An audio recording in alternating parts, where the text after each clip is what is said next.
الحمد لله رب العالمين والصلاة والسلام على سيد الأنبياء والمرسلين نبينا محمد وعلى آله وصحبه أجمعين إلى يوم الدين أما بعد فأعوذ بالله من الشيطان الرجيم بسم الله الرحمن الرحيم وَلَنَبْلُوَنَّكُمْ بِشَيْءٍ مِّنَ الْخَوْفِ وَالْجُوعِ وَنَقْصٍ مِّنَ الْأَمْوَالِ وَالْأَنفُسِ وَالثَّمَرَاتِ وَبَشِّرِ الصَّابِرِينَ الَّذِينَ إِذَا أَصَابَتْهُم مُّصِيبَةٌ قَالُوا إِنَّا لِلَّهِ وَإِنَّا إِلَيْهِ رَاجِعُونَ صدق اللہ العظیم۔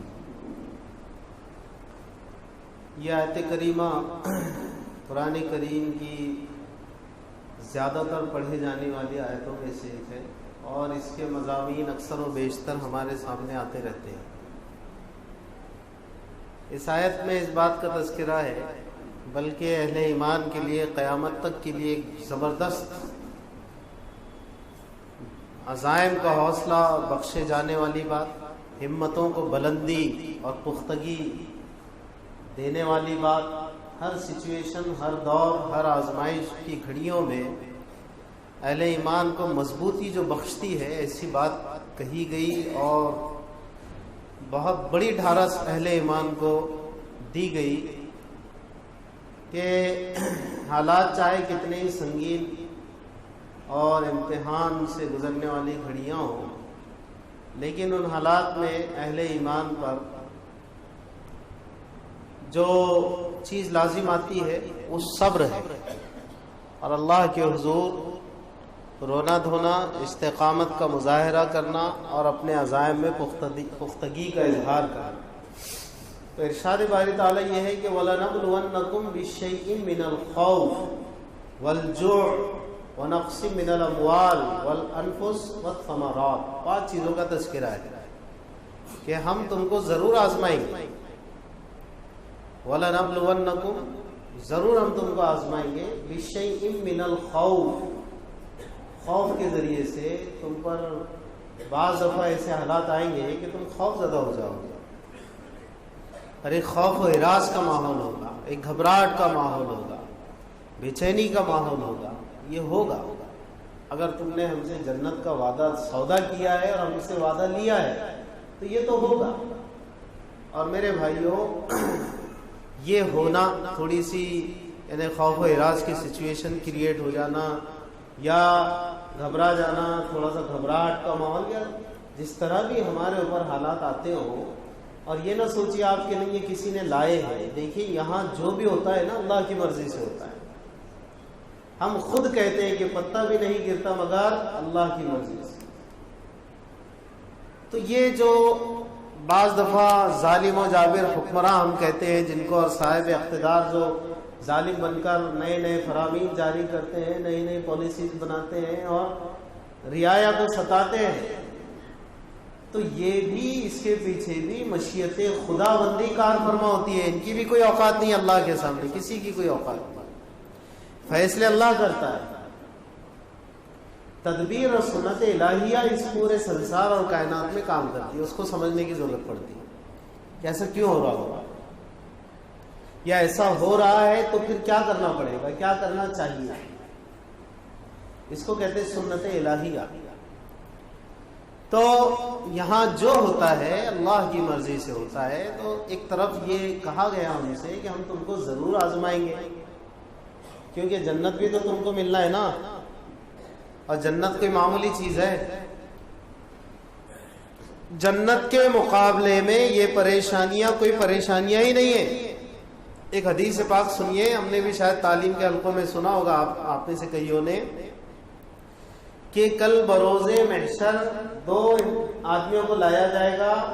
ایک وہ ہوگا کہ جس نے دنیا میں کبھی کوئی سکھ دیکھا ہی نہیں تھا، غم ہی غم، پریشانی ہی پریشانی، آزمائش ہی آزمائش، ہر وقت ایک مسئلہ ختم نہیں ہوا تو دوسرا شروع، بیماری سیماری، دواخانے ادھر ادھر، بس مارے مارے پھر رہا ہے۔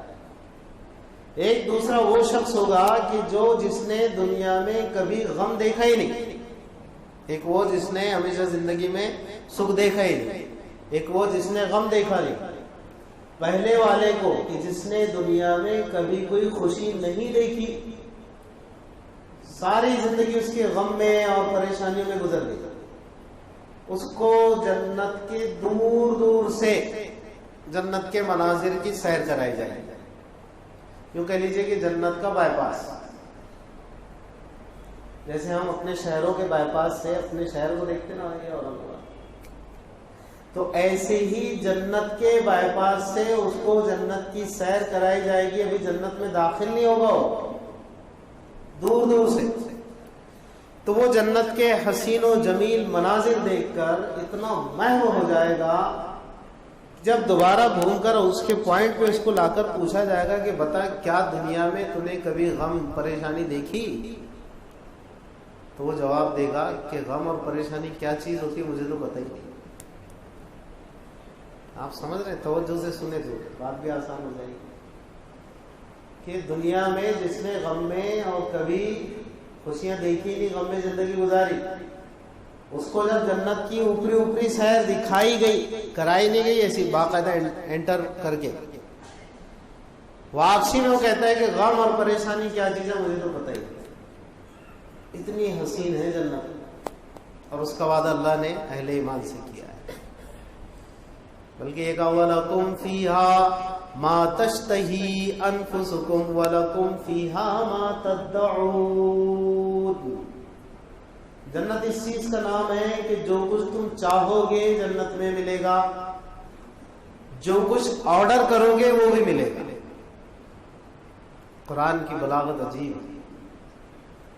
اشتہا کہتے ہیں اندر کی ڈیزائر، خواہش کو، تمنا، خواہش، وہ جو اندر سے پیدا ہوتی ہے، چاہت. جیسے ہم کہتے ہیں نا یار تو ایسا دل ہوتا ہے ایسا ہو جانا، اس کو کہتے ہیں اشتہا. میرا دل ہوتا ہے ایسا ہو جانا. یہ جو ایسا ہو جانے والی کی تکمیل دنیا میں تو کبھی کسی کو مکمل جہاں نہیں ملتا، کبھی زمین تو کبھی آسمان نہیں ملتا.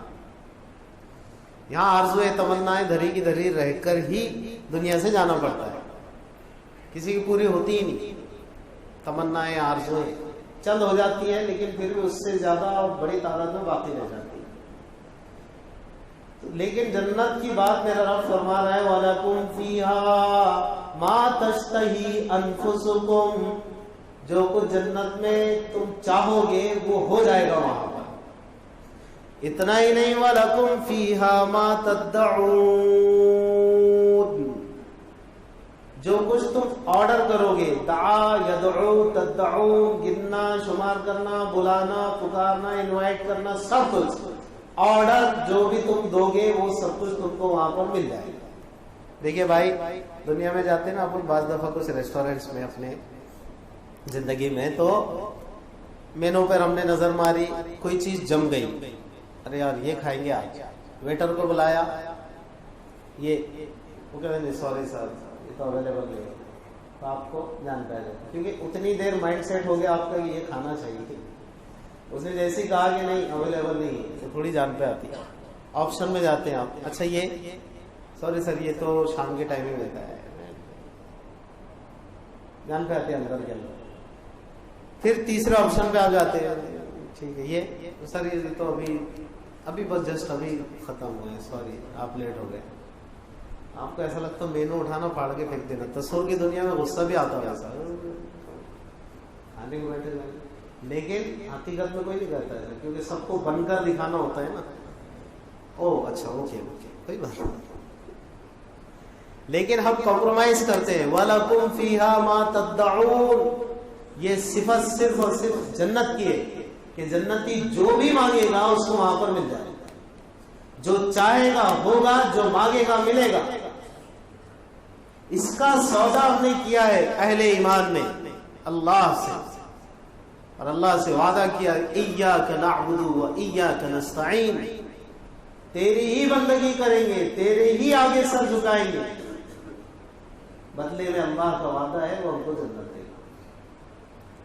تو اب اتنی حسین و جمیل جنت جہاں سب کچھ تکمیل ہو رہی ہو، خواہشات کی، آرڈرز کی، جو چاہتے ہو ملے گا، جو کہو گے دیا جائے گا.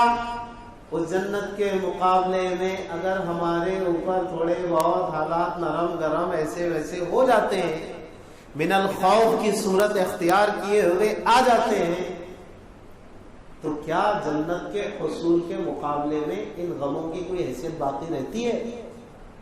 یہ میں آپ کے سامنے رکھنے کی کوشش کر رہا ہوں۔ جہاں میں اہل ایمان صورت خورشید جیتے ہیں، ادھر ڈوبے ادھر نکلے، ادھر ڈوبے ادھر نکلے۔ ہم ہارنے والی قوم نہیں ہیں، ہم حالات سے گھبرانے والی قوم بھی نہیں ہیں، ہم مقابلہ کرنے والی قوم ہیں۔ چنانچہ اسی آیت جس میں خوف کی بات کہی گئی، آگے کیا کہا؟ وَبَشِّرِ الصَّابِرِينَ، کہ محبوب صلی اللہ علیہ وسلم بشارت دے دیجئے کن کو؟ صبر کرنے والے۔ صبر کا کیا مطلب ہوتا ہے کہ اپنے نظریے اور اپنے جو حق بجانب ہونے کا جو اعتماد ہے، کانفیڈنس ہے، اس میں دنیا کی کوئی بھی طاقت کتنا ہی زور لگا لے، ہم اس میں ایک انچ بھی ہل نہ سکے، متزلزل نہ ہو سکے، اس کو کہتے ہیں صبر۔ ہم کیا سمجھتے ہیں صبر یعنی ادھر رسید کیا تو بڑے پیار سے کہا صاحب ادھر بھی مان لیجیے، نہیں۔ استقامت علی الحق، سچائی پر، سچ ہونے پر استقامت کا نام ہے صبر۔ جب ہم کو اس بات پر انشراح ہے اور ہمارا ایمان ہے لا الہ الا اللہ محمد رسول اللہ، اللہ معبود، محمد رسول صلی اللہ علیہ وسلم، اور شریعت پر اور دین پر اور قرآن پر اور ایمان پر اور اسلام پر اور عقائد پر اور ہمارے اپنے نظریات پر، ہمارے حق بجانب ہونے پر، تو پھر دنیا کی کوئی طاقت، حکومت کوئی کتنا ہی ڈرائے دھمکائے، کوشش کرے، ہم اپنے ان عقائد میں رتی برابر بھی کمپرومائز نہ کریں۔ اس کا نام ہے صبر۔ وبشر الصابرین، اے نبی صلی اللہ علیہ وسلم صبر کرنے والوں کو بشارت دیجیے۔ اللہ کا ایک نظام چلتا ہے، البتہ اس نظام کے تحت وہ بندوں کو گزارتا ہے۔ کبھی خوف و ہراس کی کیفیت، کبھی جانوں کا نقصان، کبھی فسادات میں مالوں کا نقصان تو جانوں کا بھی نقصان، یہ سارے حالات آتے، کبھی فصلوں کا نقصان، کبھی نسلوں کا نقصان، کبھی NPR تو کبھی CAA تو کبھی NRC، یہ خوف کی صورتیں ہیں ساری، یہ نسل کشی کی بھی صورتیں ہیں ساری، یہ وہ حالات آئیں گے۔